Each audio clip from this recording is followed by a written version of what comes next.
the whole purpose of communication is, number one, it's the exchange of information. That's critical. But it's more about the connection and the trust. And I think when our normal communication, our normal set of circumstances has been disrupted, now we've got to be we've got to take extra measures to make sure that we're communicating effectively, because the whole idea is to make sure we're on the same page, we're all moving in the same direction to execute whatever needs to be executed.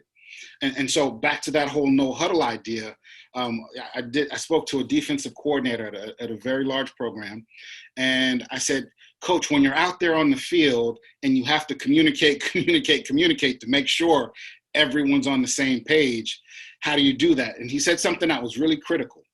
He says, there's order, right? One person gives the signal, and usually as leaders, we stop there. We think if we give information, if we disseminate information, that we're good. That's not enough. He goes, what's critical, especially on the field, is that all of those who are responsible for getting that information have to close the loop and send feedback back to the person who sent the information. So it's got to be a loop. It's got to be, yes, I'm giving information, but yes, I need you guys to come back to me, circle back to make sure you heard what I said. Because just like the game of telephone, as things get transmitted and transferred, they're not always exactly the same. So again, in this environment, we've got to over communicate and make sure that the people that we're giving information to circle back and give it back to us to make sure we're all on the same page.